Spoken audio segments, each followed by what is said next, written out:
This is Moderate Rebels. I'm Ben Norton, joined by my co-host Max Blumenthal. And these past few weeks in the beginning of 2020 have been extremely turbulent. There was really fears that a full-scale military war could break out between Iran and the United States after the U.S. government killed Iran's top military commander, Qassem Soleimani, in a blatant act of war. And also, of course, in the past few weeks, we've seen major attacks on Iraq, including the killing of a top Iraqi military commander who was leading the forces that helped to defeat ISIS. And the Iraqi parliament had a unanimous 170-0 vote to expel the American troops that are now illegally occupying Iraqi territory because the Trump administration has said that it refuses to leave. So joining us to discuss this situation today and what it could look like going forward is the journalist Elijah Magnier. Elijah is the chief international correspondent for Al-Rai, and he has extensively covered the Middle East and spent a lot of time in the region. He's an expert and an analyst. So thanks for joining us, Elijah. Thank you for having me. So Elijah, I'm wondering if we could maybe just take a step back and could you just comment on the situation right now and what you think it means for the region of, West Asia, the Middle East, but also really the entire world? I think the situation in the Middle East is very delicate at this moment, particularly after the assassination of two commanders, the Iranian Qassem Soleimani and the Iraqi Abu Mahdi al-Muhandis at Baghdad airport. And I think the violation of the agreement between the Iraqis and the US forces and the other foreign forces on Iraqi soil gave a significant push to the entire Middle East toward more uncertainty and more hostility, I may say, toward the U.S. forces and toward the U.S. presence. And now we have the U.S. forces in Iraq refusing to leave, as you rightly said, and that is going to create a problem. I remember the famous spectacle of an Iraqi journalist who I think became a parliamentarian throwing a shoe at George W. Bush. What was his name? Montazer Zaidi. Montazer Zaidi, yes. Montazer Zaidi. And Bush, he played baseball in college. I think he was a male cheerleader in college, but which is like a very physically intensive position. And he also was, a sports guy, so he kind of ducked the shoe, really get down there and duck the shoe. But, we saw kind of like 170 shoes thrown at not at George W. Bush, but at the United States by a vote of 170-0 in the Iraqi parliament against the U.S. presence. The whole presence legally is shaky to me.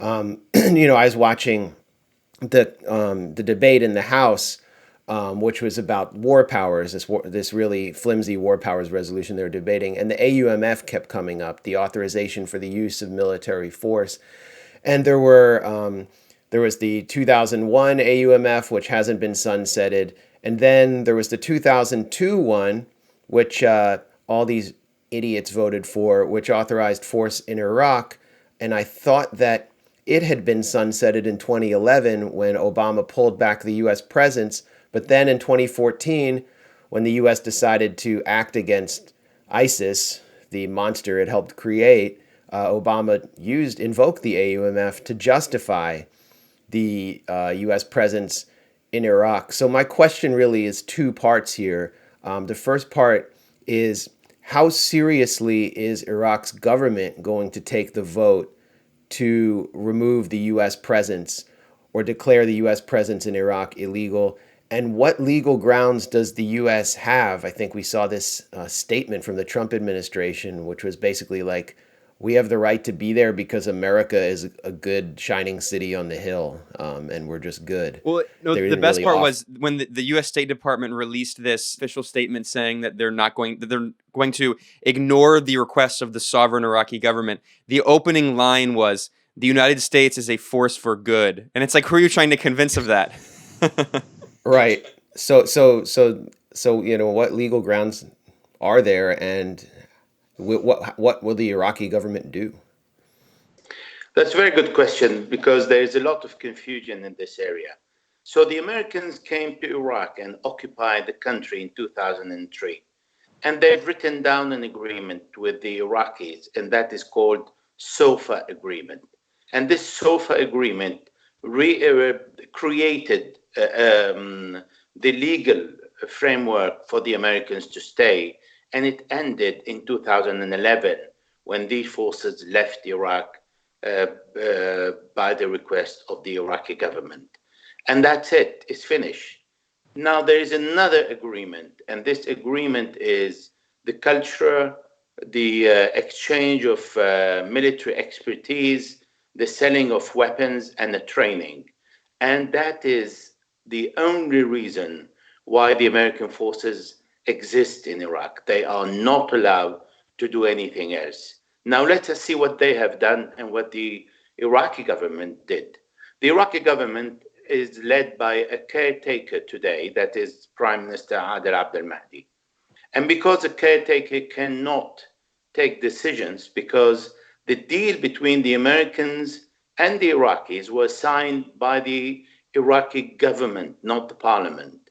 And because the government is led by a caretaker, therefore he is not in a position, the Prime Minister is not in a position to take these decisions. So he just came and recommended and said, this is what I think you should do, but then it is the parliament that decide what to do. So the parliament united, there were 172 members of the parliament, plus the speaker, and that makes it 173.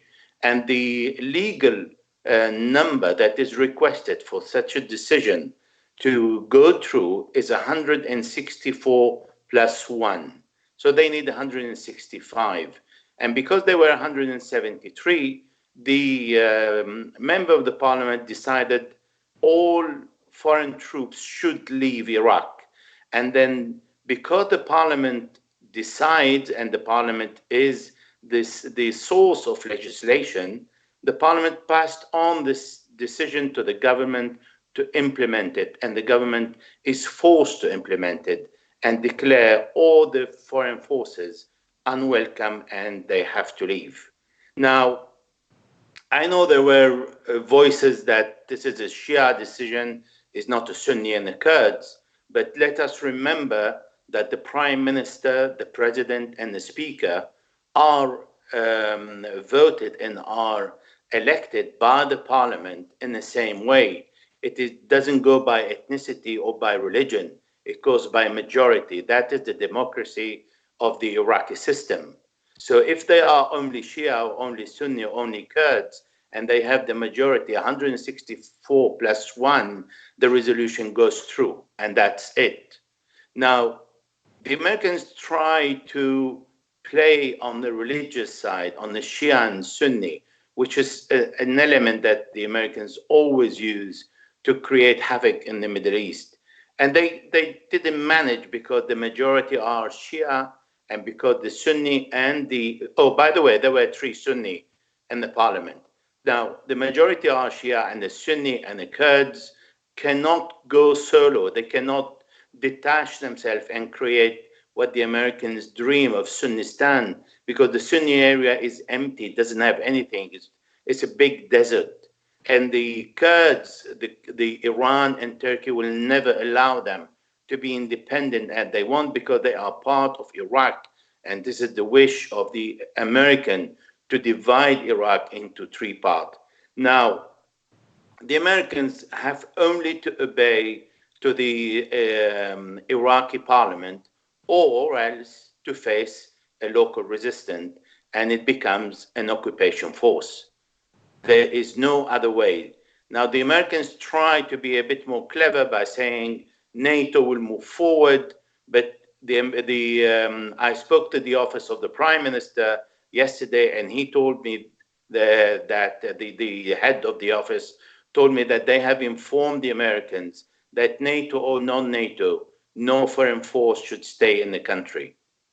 Yeah, you raised a few interesting points there, Elijah. I'm wondering really quickly if we could talk more about this divide in Iraqi politics, because there really are two responses being used by these kind of warmongering forces in the U.S. who support the continued military occupation of Iraq. One, as you mentioned, that the Sunni and Kurdish parliamentarians, at least most of them, were not in attendance for this vote, so they abstained, even though, once again, as you mentioned, the 170 plus the three were more than necessary to meet the threshold. So this is how parliamentary democracy works, and the vote is still legitimate regardless of whether or not some of the parliamentarians didn't show up. But I'm wondering if you could talk about maybe why some of the Sunni and Kurdish parliamentarians didn't show up.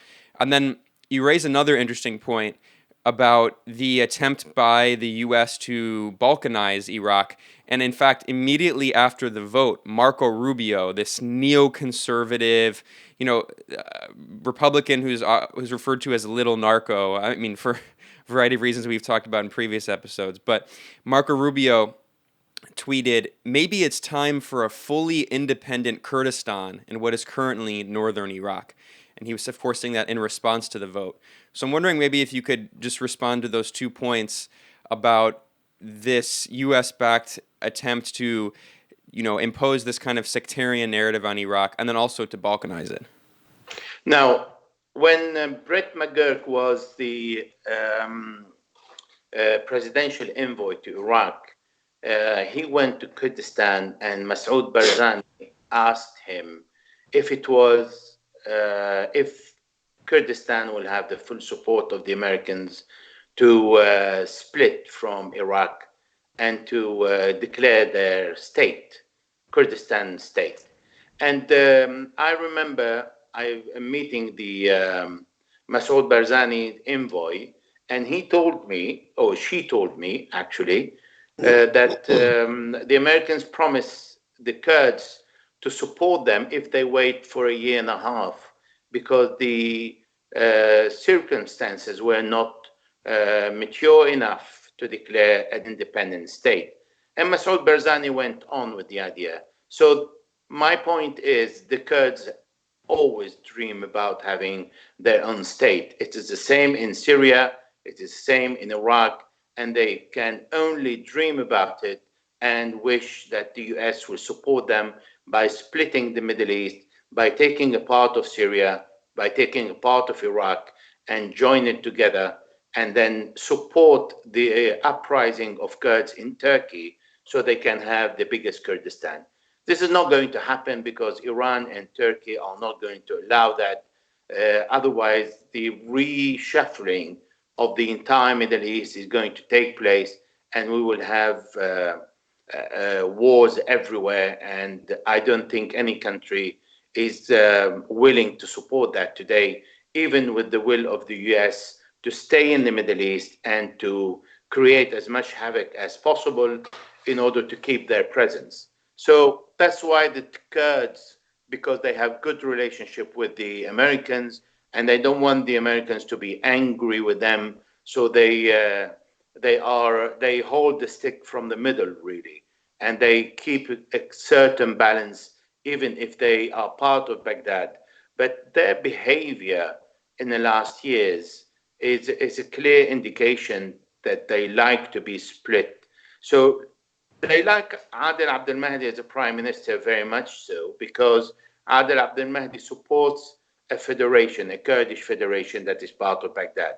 But on the other hand, the Kurds, they sell the oil and they never share the revenue with the central government as they are supposed to do, according to the agreement between the province of Kurdistan and the other provinces in Iraq. So if other provinces will follow the same example of the Kurds, then the Shia area in the south of Iraq, particularly Basra, the richest area in oil, will then keep its revenue and say, we don't want to share it. It doesn't work like that. So the Iraqi government has a lot of patience with the Kurds. Now, for the Sunni, it's ironically, the Sunni started to fight the Americans in 2003 when the Shia supported the American presence. And now the Shia wants the Americans out, and the Sunni politicians are afraid to go out and face the Americans and tell them we don't want you here because they want to keep a good relationship with the Americans and because they are influenced by Saudi Arabia and the Emirates. And both Saudi Arabia and the Emirates, and particularly the Emirates, have a lot of influence today in the Sunni area. And the Emirates is extremely active in Iraq.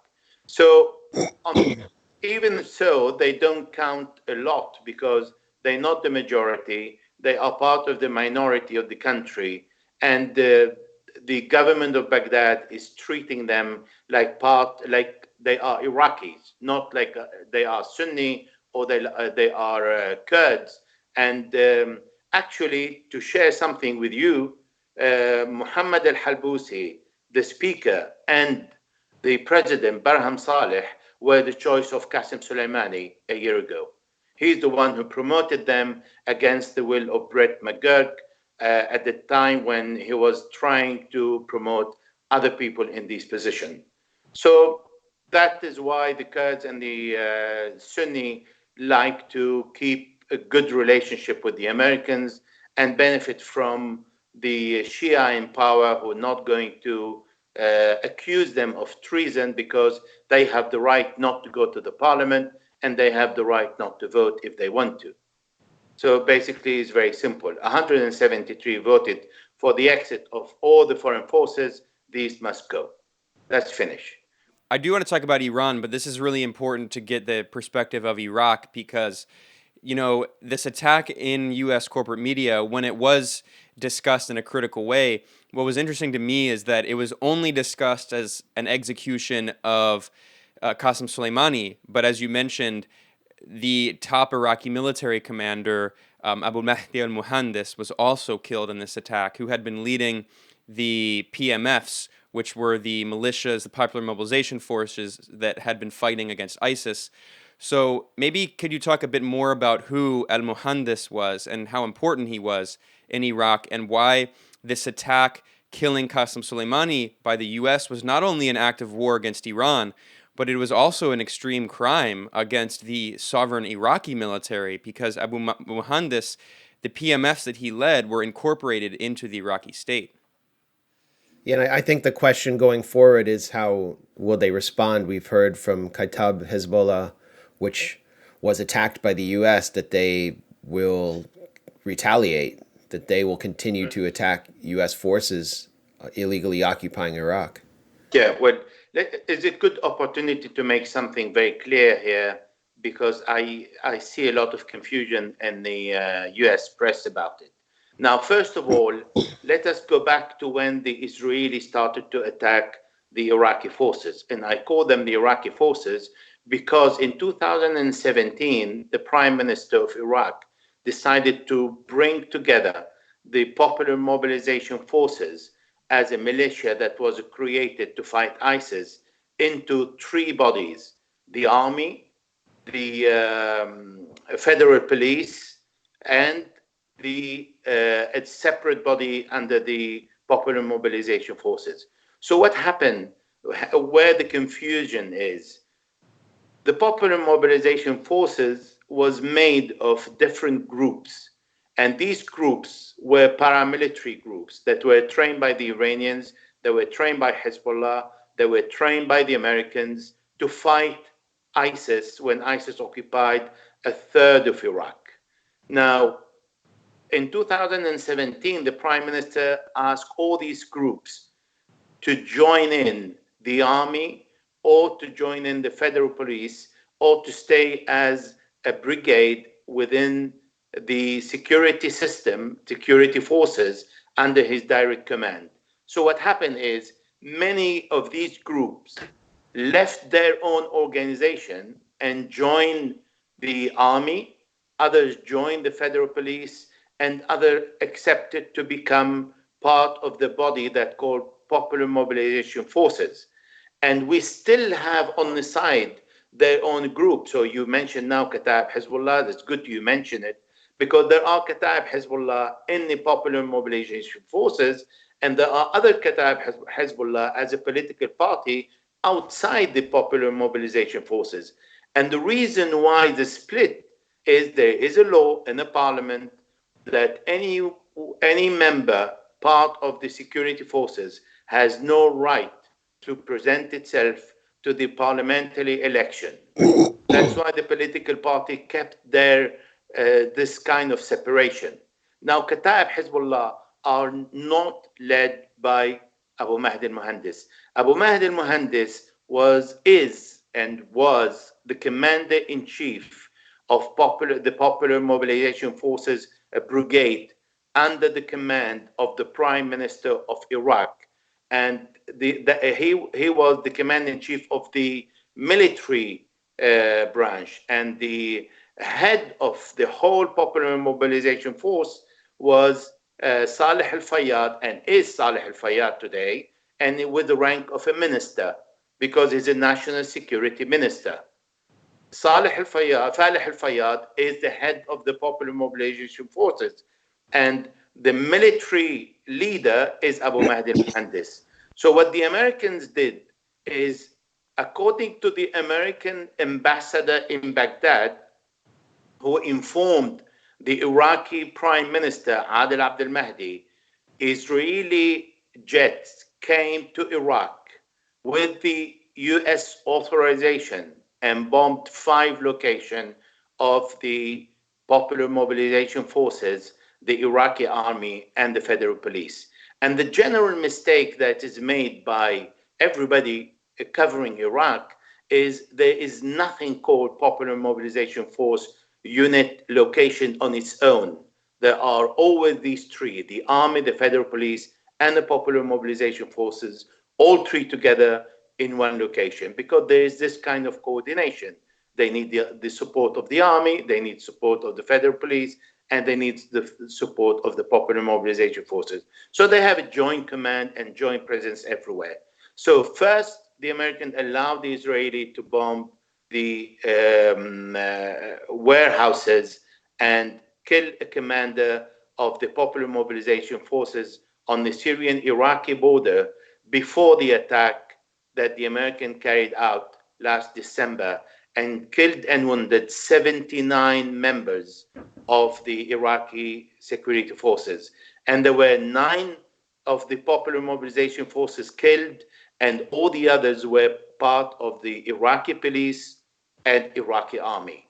Now that was the second biggest violation of the American agreement that should frame and clarify the presence of the Americans in Iraq. So the first is the allowing the Israelis to violate the Iraqi sovereignty. Second is to actually the Iraqi to go and bomb location of the Iraqi forces. Now the problem in all that, and this is where everybody blamed the prime minister, is when the US Defense Secretary, Mark Esper, phoned the Prime Minister, Adel Abdel Mahdi, and informed him of the intention of the US forces to bomb a location of the Popular Mobilization Forces.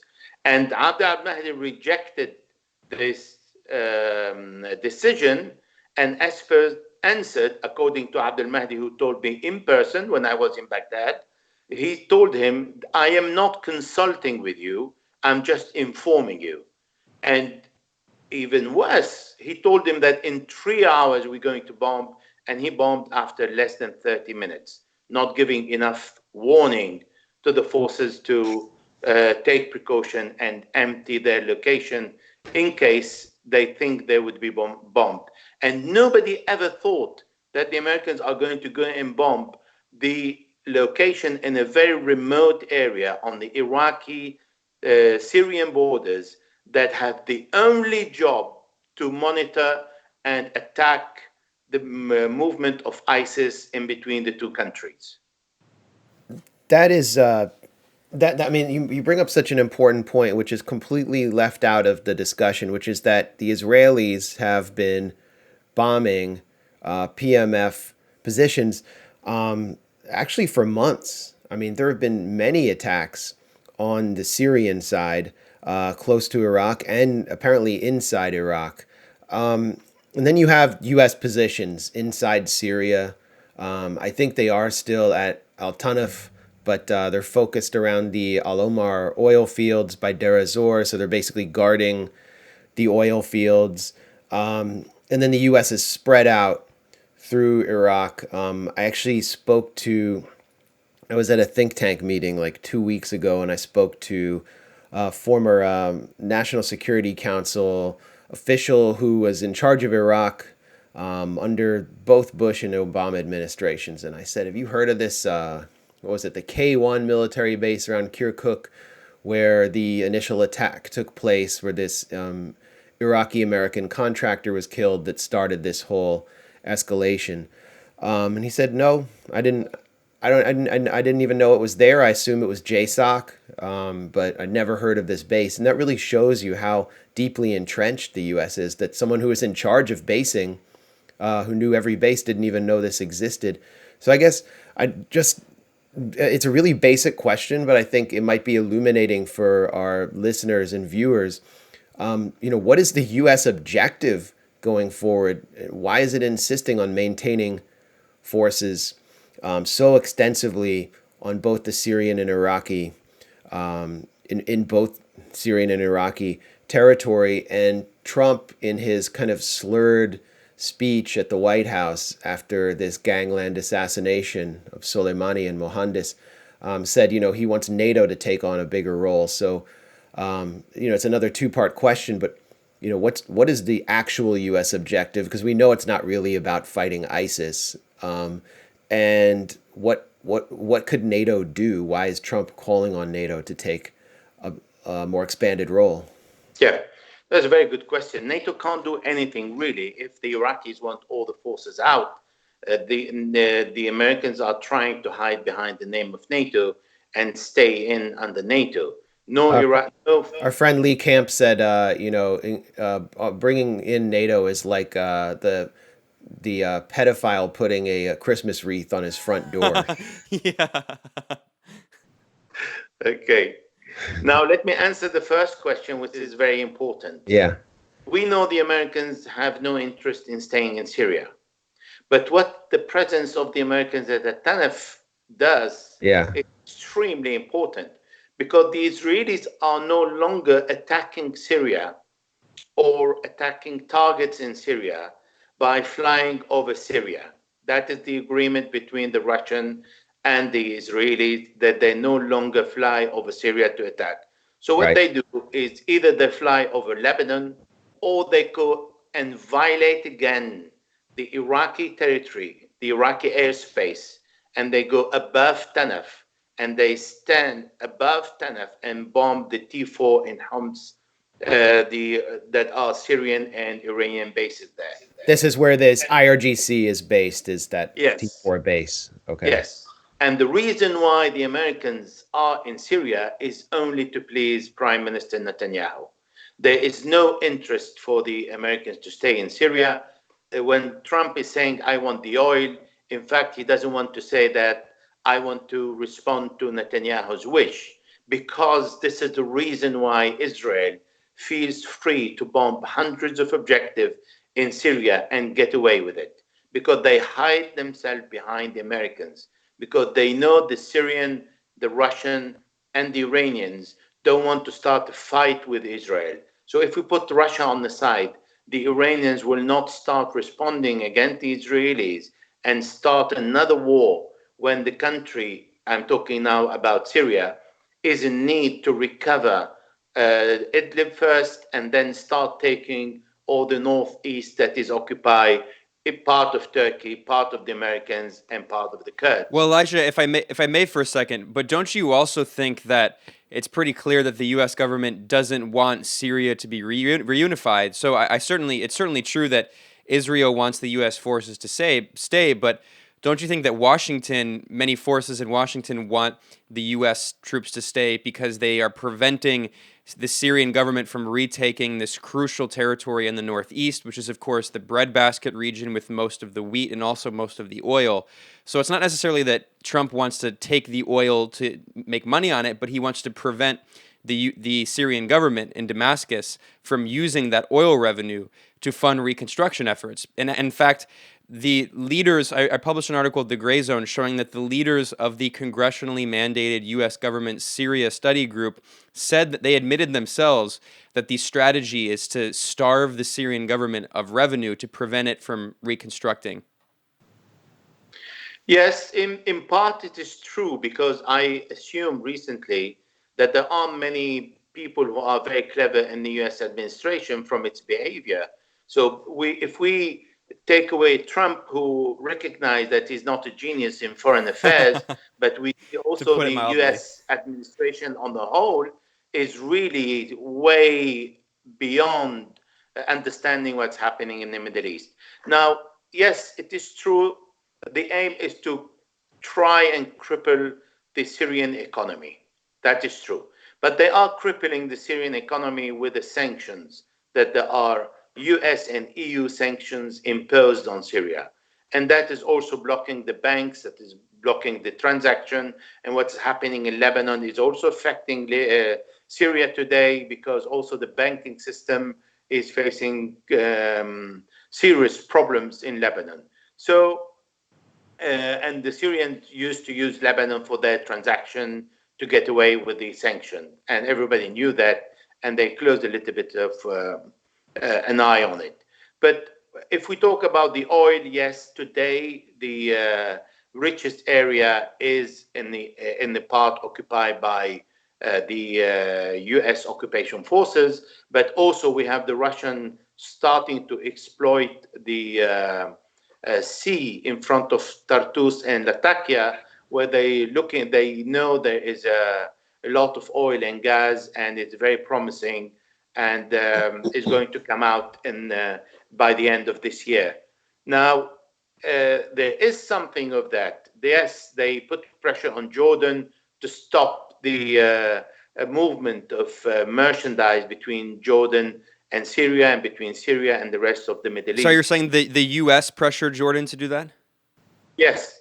The US pressured Jordan to prevent 180 type of items not to cross from Syria to the rest of the Middle East, the Gulf countries, through Jordan, and they imposed sanction on that. And Jordan has to apply these sanctions, otherwise Jordan will face also sanctions. So they stopped that, and what they did is they stopped all the Gulf countries who have a lot of enthusiasm to return to Syria, notwithstanding what they have done in Syria and their financing of all the groups. And because of them, the war lasted for very long, and Syria's economy has suffered tremendously, and infrastructure.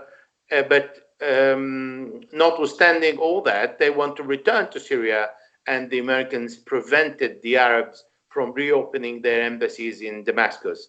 Yes, that is true. There is a lot of US pressure to try and cripple Syria, but Syria is managing. And one of the reasons why Syria is managing, because Iran is still supplying Syria with oil and is still trying to support its economy, even if the US tried to stop the tanker and the UK interfered in Gibraltar last year. And we know the tanker war that happened in the Strait of Hormuz. So Iran is trying to do something in Syria to keep Syria afloat, and the Syrians themselves are trying to reconstruct their country with what they have. But at the end of the day, I am very convinced that the president of the Americans is not about the oil. Trump can pick up the phone and phone the king of Saudi Arabia and say, hey, king, I need a few $billions in oil, and he can receive the oil much more than what he's getting from the northeast Syria. Right. So it is the US presence is only to cover the Israelis and to allow the Israelis to attack Syria when they want to attack the Iranians in Syria, to attack the Syrian army that Russia is trying to reconstruct, to cripple the Syrian economy, and to continue violating the Iraqi airspace. And And what do you see the U.S. objective as in Iraq going forward? Is this is all about Iran? I mean, we just can't. It's never challenged in Washington that the objectives is somehow not about entirely about preventing the return of ISIS. I mean, that's just the justification that's accepted across the board in Washington. Yeah, no, it's not about ISIS because the Iraqis said, now we can take care of ourselves. Now we have enough firepower. We have a plane. We have Russia and China willing to support us. We want to buy S-400 from Russia. And the Americans said, if you do that, we will impose sanctions on you. The Russians said, we are ready to support you with any jet, any kind of jet you want, or any armament you are willing to have. And it's much cheaper than the US armament that offered to Baghdad. Right. So the reason why the Americans are there is because the plan is to divide the Middle East, to try to take the oil of the Middle East if possible, to surround Iran. But this theory doesn't work anymore Right. because with the Iranian missile capability, we know today, and we've been saying it for the last years, that any military base around Iran is not surrounding Iran. It's a perfect objective for Iran to hit. And we saw that with the Al Assad base. The attacks on the base were remarkable. If I'm not incorrect, the missiles that were deployed were new ballistic missiles, fairly new in the Iranian arsenal, and their accuracy was impressive in that they were able to target the base without causing massive amounts of civilian casualties that are not civilian, military casualties that would have triggered a retaliation that neither side wanted to see happen. But one thing I'm wondering, and I mean this is, I guess, could be called conspiratorial, but there was an incident, I think it was last year, it may have been in 2018, where Iran used some of these same ballistic missiles to attack an ISIS position in Iraq. And the U.S. military was something like 2 kilometers down the road, right next to that ISIS position. And there was a UN report prior to this incident that had found that the U.S. was sort of allowing breathing space or pockets of ISIS to exist.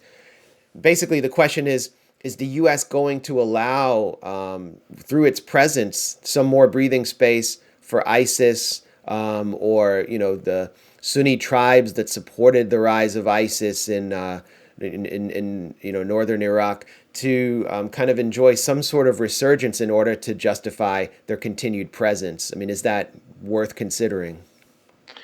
Well, it's not. It's no longer that easy for the Americans to do that because if you see the area between Tadmor, Palmyra, and Al Qaim, and you go Yeah. through Deir ez-Zor and the whole area, the entire area is more or less destroyed. And ISIS used to be the inhabitant, made of the inhabitant of these cities. And because they have no place to go and there is no longer a society to host ISIS, it Yeah. doesn't mean they have been completely eliminated, but an insurgency, bandits, they always remain, particularly in the desert, because they know the desert very well. That will always remain, but as a force of ISIS, it's finished. And Yeah. it's exactly the same in Al Anbar and the entire area of Heat, Baghdadi, the cities of Baghdadi, Heat, and if we go down to Fallujah, Ramadi, all this area, there is the Iraqi army, the Popular Mobilization Forces. They are there keeping a close watch on everything is happening. And because the training is different today, now this is something important. Yeah. The training that the Americans offered to the Iraqi army from 2003 until 2014, for more or less 10 plus years, the Iraqi army ran away from ISIS. Yeah. When the Iranians, Hezbollah, and the Popular Mobilization Force was created with a different ideology, with a different training. And then the training started to become a bit different. Now the Iraqi army was able to reconquer what ISIS took. And what I'm saying here is the Americans did not have the time to train the Iraqi army from 2014 to 2017 when Iraq was almost completely liberated. Yeah, let's get into that a little bit and talk more about Iran. I mean, I guess maybe you can expand on that. I mean, you said that there was also an ideology instilled in the Popular Mobilization Forces and the new Iraqi army under Iranian IRGC training. I guess under the watch of Soleimani. What are you referring to, and how did it make them more effective than under American training? To fight a group of ideologists like ISIS and Al-Qaeda, you need a similar ideology, but it's against it. The ideology of ISIS and Al-Qaeda is to kill everybody and to dominate, and they're not afraid of dying. If you take a regular member of the army, he's an employee with a salary at the end of the day, and his life matters. If you want to fight someone who's not afraid of death, and who, as we saw ISIS moving, and not ISIS, Al-Qaeda are much more ferocious than ISIS in the field. And when Al-Qaeda... Wait, I'm sorry, say that again. You said Al-Qaeda fighters are more ferocious than ISIS fighters. Much more. Much more.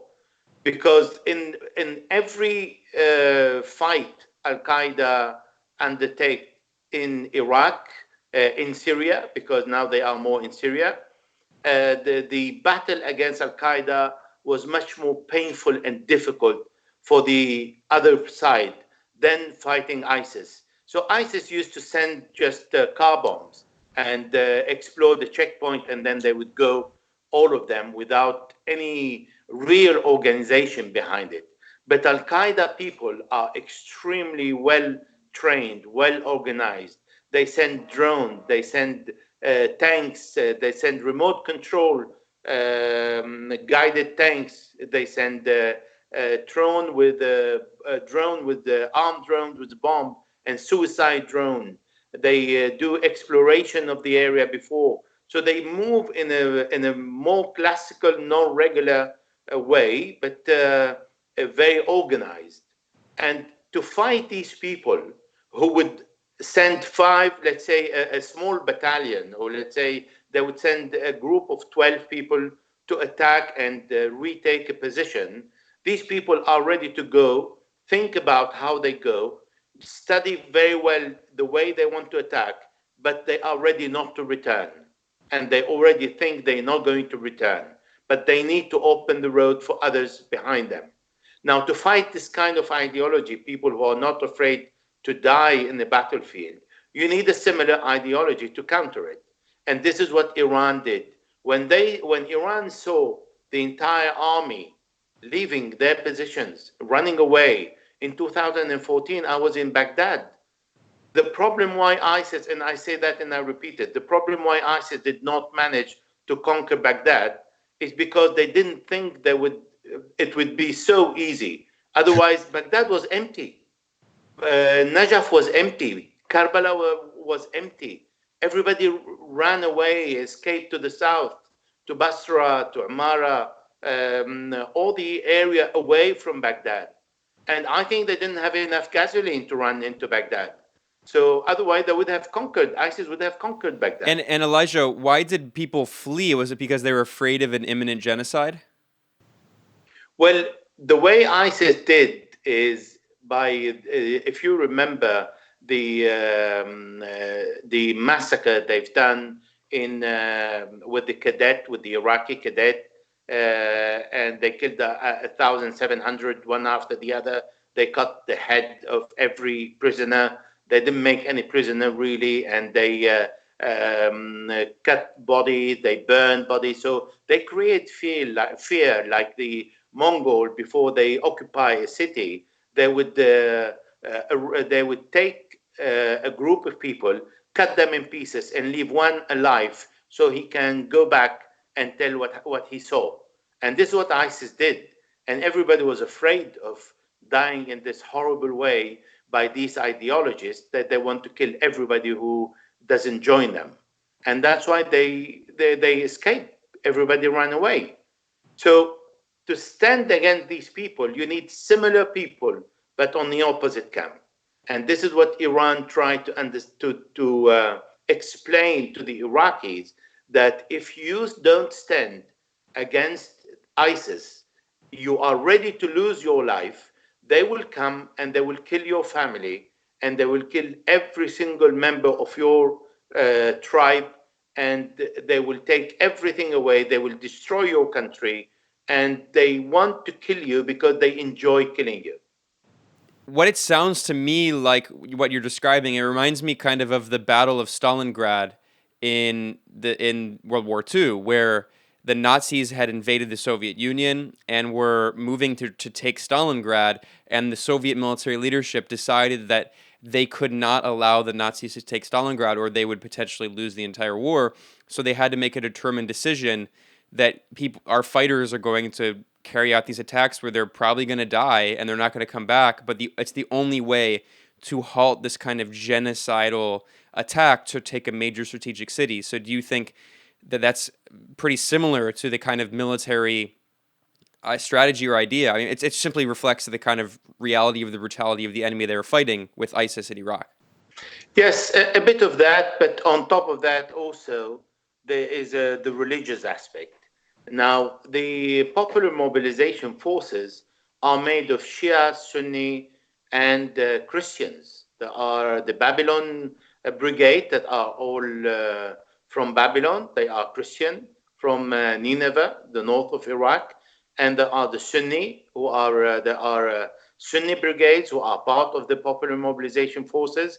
And what put all these together is ISIS was against the Shia, the Sunni, the Kurds, the Yazidi, the Christian, against everybody. They killed everybody.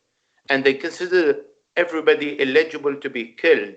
And this is what Iran tried to explain to the Iraqis, that you have to fight for your life, for the life of your children, for the life of your next generation, for your country. Is not for a salary at the end of the month, like a normal soldier or an officer who just looks at his next rank or how he's going to move within the military echelon.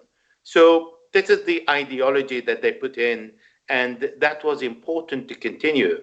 And it is important to keep today, because ISIS is not over yet. And you need people who can live in the desert 24 hours a day for 3 months without returning to their family. By the way, this is the rhythm the Popular Mobilization Force imposed on its soldiers today, on its members of the Iraqi security forces, because they are so far away and because the road is not always safe between the desert of Anbar and the nearest city. So they impose a long presence on the borders and in a very remote area where they need to keep forces to monitor ISIS movement. And no salary can compensate that. In the middle of a desert, no salary can compensate that. But a very motivated person can. Yeah. And so this was, training and ideological indoctrination, if you want to call it that, and also a reflection of the true reality on the ground that Ayatollah Ali Sistani spoke to in his fatwa, calling on all Shia men to fight to save their land and their holy shrines. But now Soleimani, who presided over this whole project, is gone.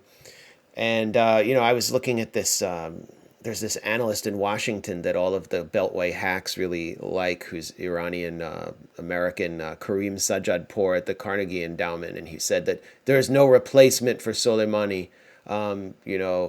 He's gone and unreplaceable. And now they're in a state of disarray. And, I just thought this is ridiculous, because just having seen Soleimani's speeches, he's always talking about his martyrdom as being imminent or something that he's prepared for, which basically suggests pretty strongly that he's prepared a successor and that it doesn't function that way. You don't like cut the head off the snake and then the snake dies. It's just like crude thinking. It's actually probably wishful thinking. And that's how you make it as an analyst in the Beltway, is by telling lies that serve empire and comfort people here. So I guess the question is, how does this affect the IRGC, the Quds Force, and Iran's military thinking going forward? The assassination of Soleimani. Qassem Soleimani was not the head of the Popular Mobilization Forces. The head of the Popular Mobilization Forces is the Prime Minister of Iraq. Right. The head of, if we look at the axis of the resistance that has been formed, linking Lebanon, Palestine, Syria, Iraq, Yemen, and Iran, we see that there are commanders on the ground and we see there are leaders. If we look at Gaza in Palestine, you have the Hamas and you have the Palestinian Authority. Now in Gaza, you have Hamas and the Islamic Jihad and other groups who are completely independent from Soleimani. Soleimani has provided to the Palestinians, and the Palestinians are saying, everything we wanted as weapons, money, and learning to fight for our state, to fight for our country, to have a state for us to live in peace with all the others, and to have a recognized state. And if you look at the Palestinians, Hamas stood against Syria and supported President Recep Tayyip Erdogan in his occupation of the northeast and the northwest of Syria. And Hamas is supported by Iran. And Iran is against Turkey in occupying a Syrian territory. So when Iran is supporting the Sunni in Palestine, it is not supporting an axis of Shia. It is not imposing its own policy, its own religion. It is supporting a cause, and the cause is the Palestinian cause, because it is part of the Iranian constitution to support all the oppressed around the world. And this is why they supported the Palestinian, even if the Palestinians stood against the president of Syria and fought against the Syrian army and occupied the Syrian camp in Yarmouk, south of Damascus. And they fought for years against the Syrian army, where the Iranians were fighting them in Syria, but supporting them in Palestine. So if you look in Lebanon there is Sayyid Hassan Nasrallah, who is the head of Hezbollah. And Soleimani used to come and just to say hello, to see if everything is okay, if they need anything, because the way Hezbollah is made in Lebanon is all under the command of one leader. And under this leader, there is a military leadership and a social leadership as well. And there are Iranians, advisors, who support Hezbollah in anything Hezbollah needs without going through Soleimani. Iran created an objective and created a target and a way of functioning. They set an objective to support all these groups who are against the US hegemony and who wants their freedom and wants their land back, or at least wants a state like in Palestine, or want to stand like in Yemen against the Saudi killing and massacre, and they support them, and they support the Iraqi against ISIS, and they will support the Iraqis against the Americans if the Americans refuse to leave and if the Iraqis ask for Iranian help. So what's happening is now there are leaders in every area, and Sayyid Nasrallah is the leader of Lebanon, but he's also responsible of Syria, he's also responsible of Yemen, and he has a big part of Iraq as well, where the Iraqis travel frequently to Lebanon to ask for his advice and his support to make sure to reduce the differences among the politician and political party, particularly Sunni and Shia. So if Soleimani is dead, before Soleimani, we saw the Imam Khomeini who died, and Iran didn't fall. And today it is run by the Sayyid Ali Khamenei, and Khamenei will die, and Iran will remain. It is the axis of the resistance is made of compartments which are all supporting each other. But if there is an Israeli attack on Gaza, Hezbollah is not going to respond. It allowed the Palestinians to sort out the attack and to defend themselves unless they want to support from the Axis, and then they will support it. This is what happened in Syria. Everybody went to Syria to support Syria, from Lebanon, from Iran, and the Syrian, the Iraqis, because it was important for the jihadists, for ISIS and Al-Qaeda, not to take over Syria and expand to the rest of the Middle East. So the axis of the resistance is solid enough. So when a leader falls, or even Sayyid Nasrallah falls, the axis will remain. Nothing will change. And before his death, a couple of years before his death, Soleimani said that I wish for the command to choose Ismail Qaani to replace me, because he is a capable person. And the Sayyid Ali Khamenei responded to his wish and said, and this is part of my article that I'm writing now, that anything that Soleimani has decided when he was alive remains, and all his programs remain and will be reinforced, because the objectives are two. First, to expel the Americans from the Middle East. Second is the Palestinians to have their state. Yeah, Elijah, what you're describing flies directly in the face of these Western corporate media narratives, almost always in the U.S. corporate media, and especially from Washington itself. You will hear all these government officials refer to these forces, these resistance forces in Lebanon and Yemen and elsewhere, as Iranian proxies. But what you're describing is that, yes, Iran supports these resistance groups, but they don't follow Iran's orders. They're independent groups. Yes, indeed. They are independent group. They are Iran allies. Tomorrow you will see the Houthi striking a deal with the Saudis, because the Houthi are Zaidi, and they have the Saudis are their neighbors, and they will end up signing a deal with the Saudis and ending this war sooner or later. And most probably this year is going to happen. And it doesn't mean they need to go to Iran and ask Iran permission to do so. And even to make things clearer, when Sayyid Muqtada Sadr, an Iraqi leader who was lived in Iraq and went to live in Iran because he was afraid for his life. If we want to talk about previous history, I have so many stories, but I'm going to tell you only about the last one. And the last one was before the assassination of Soleimani. Sadr was in Iran. He was studying there. And from Iran, he said, Adil Abdel Mahdi should resign. And Soleimani went up to him and he said, if you say that, the Iraqis will think that this is our will. And the Americans will think that we are pushing you to say that. You have two choices. Either you don't declare anything anymore, or you leave. He said, no, I leave. And then he left, and he refused the wish of Soleimani to keep quiet. And when he arrived to Iraq, the Iraqis, after a few days, begged Soleimani to take him back because it was less damaging to have him in Iran, not in Iraq. So all these are Iranian allies. They are Iranian partners.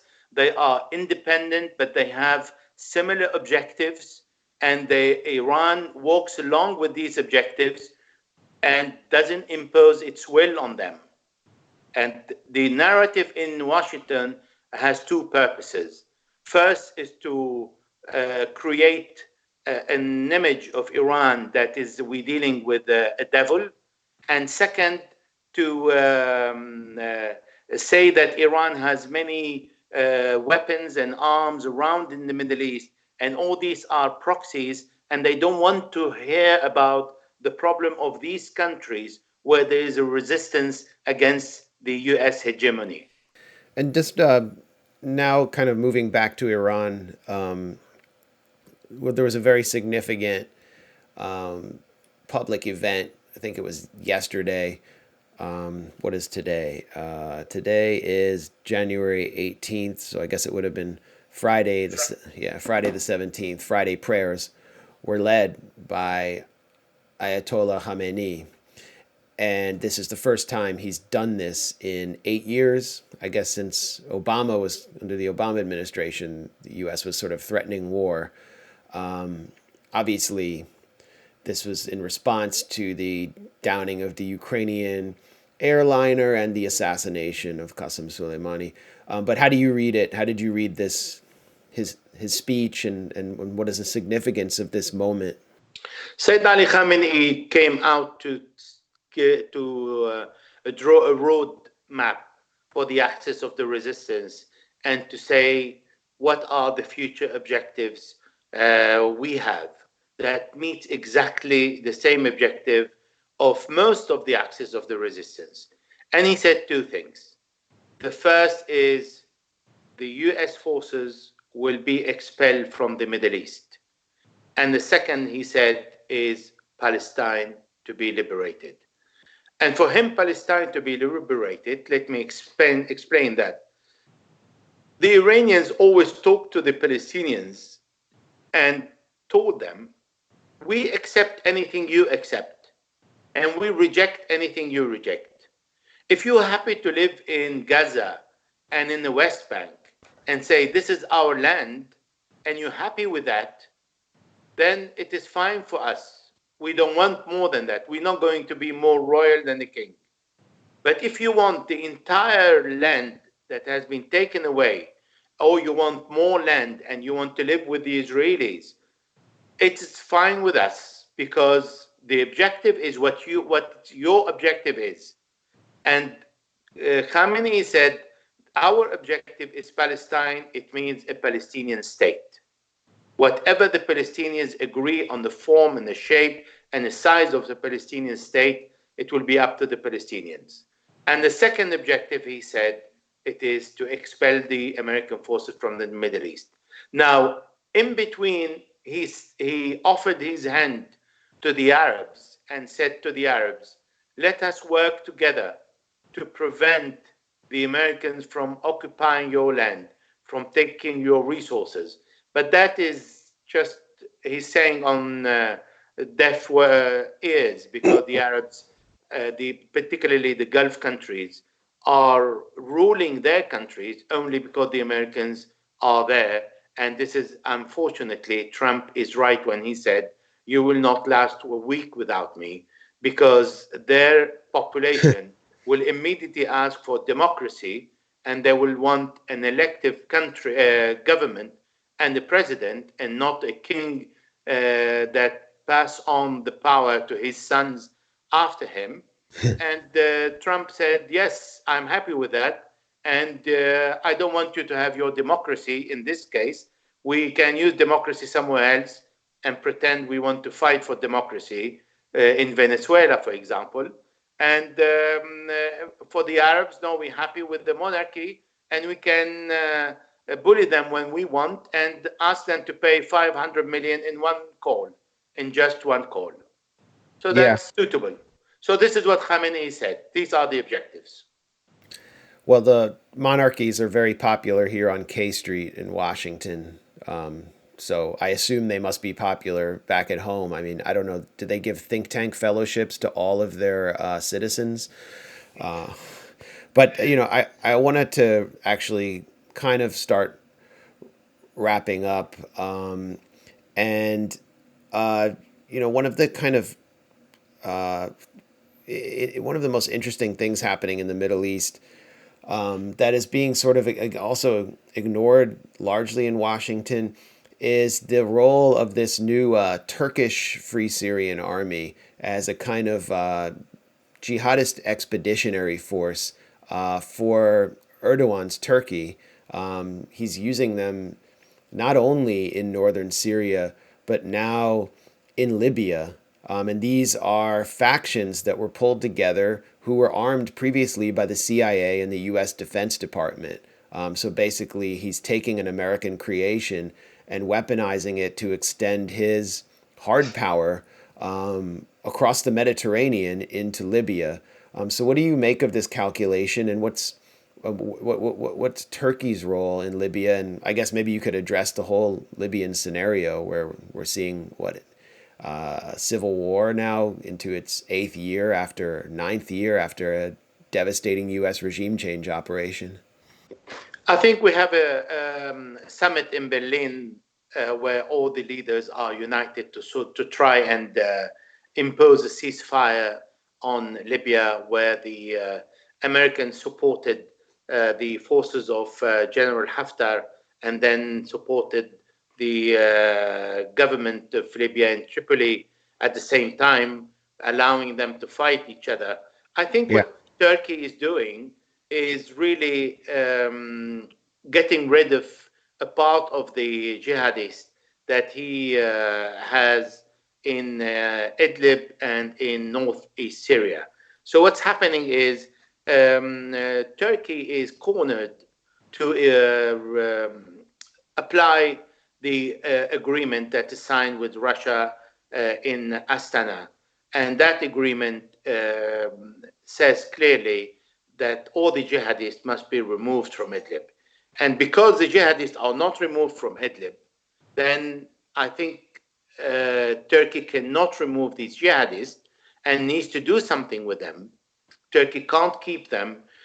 Turkey knows that Russia is going to move and retake Idlib slowly but surely. This is what's happening. So every time there is a military campaign that lasts for a few weeks, and they take few villages, few cities, and then they advance more. And he has an overwhelming number of jihadists that the Americans trained, that he trained, and they exist. And among these, Al-Qaeda and other jihadists under different name, like the ex-al-Nusra and Hayat al-Sham and Ahrar al-Sham. They also have foreign jihadists in their group. So there are a lot of jihadists there that he needs to get rid of. And to get rid of them is just send them to war wherever you can. And because the area in northeast and northwest Syria is reaching a kind of status quo now, he can't just feed them all the time or look after them all the time. So he finds Libya, and that is also a foothold for him to be part of the solution by being part of the problem. So he joined in the government in Tripoli to support the central government against Haftar. So he is part of the solution, and he's invited around the table to discuss with world leaders what is his share in Libya and what he can do. So you're saying he's just disposing of these extremist elements by sending them into Haftar's guns, is what you're saying. Yes, these are uncomfortable jihadists that are left in his area. He doesn't know what to do with them. Amazing. And it really reminds me of sort of what happened with the jihadists who had been in Iraq and passed through Syria and sort of wound up in Nahar al-Bared around 2005, 2006, where they were just sort of dumped there, I guess by Syria's Mukhabarat, to basically get rid of that problem, and then they were wasted by the Lebanese army. So this will be a continuing problem across the Middle East. Ben, we're coming up on an hour and a half. Do you have any other questions? Yeah, absolutely. Well, while we're going to wrap up here, just in conclusion, there's one country we haven't really discussed so far. It's a major power. We talked about Russia's role and, of course, the U.S. role. I'm curious, Elijah, if you could talk a bit more about China's increasing role in the region, especially in Iraq, because I think what's interesting is there have been reports mostly going around in social media, and perhaps your sources have told you more, that allegedly, and you can, again, I can't confirm this independently, but I have seen reports that When the Iraqi protests began in late 2019, this came around the time when Iraq and China signed a historic agreement, and Al Monitor published a report, Iraq and China launch Oil for Reconstruction Agreement, and it talks about how there is a 20-year agreement, and Chinese firms were going to exchange information and technology and help build infrastructure inside Iraq in return for 100,000 barrels of Iraqi oil per day. And around the time of this agreement, apparently there were forces in Iraq, especially U.S. allied forces, that began protesting, and there are allegations that the U.S. was really, I'm not saying that all the protests were at the behest of the U.S., of course, but there were elements allegedly pushed by the U.S. in order to undermine this agreement that was signed between Iraq and China. And since the attack, we've also seen renewed discussions between the American attack. We've seen American attacks, multiple attacks, or renewed discussions between Beijing and Baghdad. So I'm wondering what you think the role of China is in the region, in Iraq and overall in the region, and especially maybe you confirm or deny some of these reports that have been going around? China signed a deal with Iraq when Prime Minister Adel Abdel Mahdi went to Beijing, and the deal was 200,000 barrels per day in exchange of project of $20 billion. China will construct initially 30 hospitals and will reach the number of 300 hospitals in Iraq. China will construct schools, university, bridges, anything that is needed in Iraq, including solar system, electricity, clean water. They provide anything for the infrastructure. That was the initial agreement, and the other agreements are going to follow in the future. Now, that agreement, the Americans were very angry with Iraq, and particularly with Adel Abdel Mahdi, because this agreement didn't allow any space for corruption. The Chinese are going to carry on everything. All the work will be done by the Chinese, and the Iraqis will only pay the oil, will deliver the oil to the Chinese. So the Iraqi will only monitor the work of the Chinese, and then all these projects would have cost Iraq at least 200 billion if they were given to the Americans to reconstruct, because with the Americans, the prices are always extremely high. And then the work half the time doesn't get done because it's subcontracted to some private company that goes over budget and never finishes. Yes, so as I said, Secretary Pompeo called Prime Minister Adel Abdel Mahdi to tell him that he would like this deal to be not agreed and to stop. And Adel Abdel Mahdi refused to do that. And he said the agreement was signed and we have no intention to revoke it for whatever reason. And that was the first step of the bad relationship between Prime Minister Adel Abdel Mahdi and the US administration. And there were other things, but these are not the topic now. So China agreed to move in, and when the Iraqi parliament announced its resolution to ask all the US forces to leave the country, the Chinese ambassador came to Prime Minister Adel Abdel Mahdi and said China is ready to provide the training and military equipment and any technology that is needed for the Iraqi population or the Iraqi army or of any kind, of any sort. And we are ready to move in and even to compensate all the American oil companies if they are willing to leave. We can replace them, compensate them, and we can continue the work. So this is what China is offering to Iraq, and it is very real. 200,000 barrels per day in exchange of initial contract of $20 billion to reconstruct, to rebuild the infrastructure, and other contracts will follow. And the Chinese are ready to replace the American army in everything in Iraq. And do you think that that played a role in the protests in Iraq? Oh, yeah, that is in the pipeline. Everybody now is looking forward because, first of all, there is a lot of corruption in Iraq. That is true. And the Chinese will be a way to end a lot of this corruption because the Iraqi officials will have no access to this wealth and to these projects that will be run by China. And that is convenient for everybody. And if China takes up more contract and other tasks, then the Iraqis will be extremely happy. And then finally, wrapping up here, earlier, Elijah, you were talking about how U.S. policy in the Middle East, in this region, West Asia, is not necessarily just motivated by control of the oil because, the U.S. doesn't import much oil from the region and the U.S. is largely energy independent. That's true. It's absolutely a fact. But my question and partially my analysis, and wondering what you think about this, is that but Washington also wants to hold on to maintain control over the oil in this region, in the Middle East, the most fossil fuel dense region of the world, not necessarily for its own consumption, but to maintain control of oil in the global market, not only to keep the price of oil low, but also specifically to prevent or to at least control oil exports to East Asia. Specifically, we're talking about China. East Asia is one of the fastest growing regions of the world economically, and it's also energy insecure. Japan, China, Korea, these countries import a lot of their oil from the Middle East and from Russia.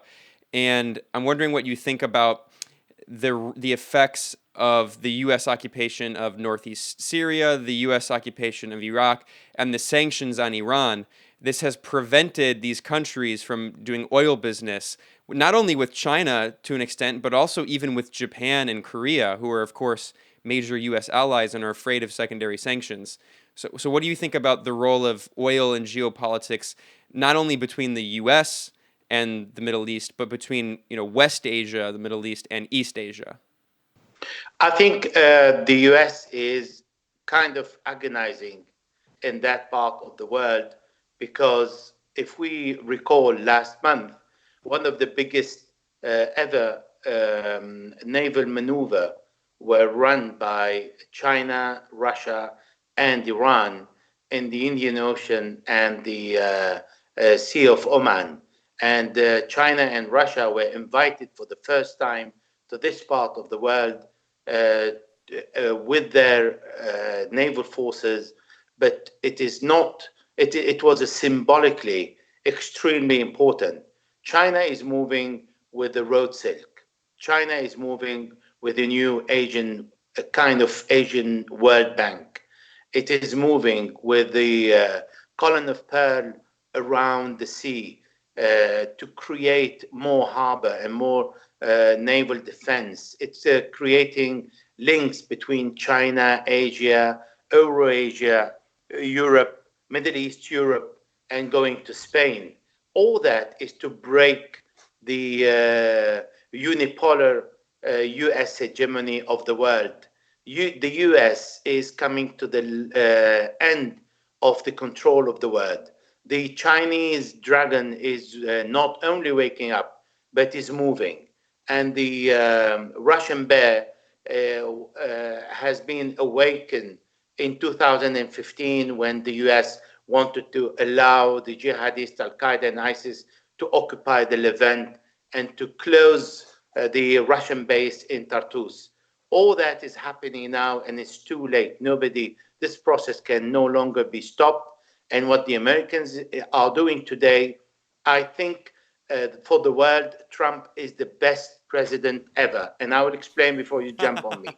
It is the best president ever because Trump managed to tell the world how vicious can be a US administration in imposing all kinds of sanctions against every single country, including the allies, including the Europeans, on closing the SWIFT transfer, on closing the sea, closing the business, closing banks, threatening everybody, bullying around.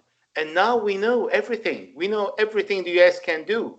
And because Trump revealed all that, now it is up to the world to start taking measures and countermeasures. And that will take 5 to 10 years, but it's going to happen. It's finished. It's over. Now we know everything the Americans are capable of when they took control of the world and how they can sanction everybody. And because we know that, now the remedy is starting to pick up and the other alliances are forming. And the leaders of these alliances are powerful countries. Asia, with its technology and power of human resources and money, Russia, and Iran with its oil and its access and all these contacts in the Middle East. And we'll have China, we have India, we will have Pakistan, we'll have other countries joining. And Europe doesn't feel the threat of coming from either China or Russia. NATO is imposed on Europe. Russia is not the enemy of Europe. And Europe is used by the US to be the avant-garde of the US missile in front of Russia in case of a nuclear attack. So, no, Trump is sanctioning everybody. And recently, in the last 2 days, he threatened Germany and France and the UK on their car export by threatening to increase 25% taxes if they don't break up with Iran and they don't take the nuclear deal to the United Nations. So that's it. It's finished. Now everything is on the track, on the right track, on the course. It's going to take 5 to 10 years, but it's not going to stop. Well, fortunately, both Bernie Sanders and Elizabeth Warren will be watching our podcast with you, and they'll understand going forward how damaging sanctions and economic warfare are. They're clearly, in a really sharp political mind space. So, there's definitely hope. I'm being completely sarcastic. There is absolutely no hope for this country to get off the course that it's on, in my opinion. I think this modality of sanctioning and unilateral coercive measures will continue even if there's a change of hands in the White House in 2020. But we'll be following up with you hopefully as we move closer to that date. This was really informative. As always, all of the translations of your pieces and your Twitter feed are really necessary for me to sharpen my understanding of what's happening across the Middle East and how the West is responding to it. So I really recommend everyone who's watched this and listened to follow Elijah Magnier on Twitter and to read his pieces. It's some of the best analysis you can find anywhere, at least in the English language.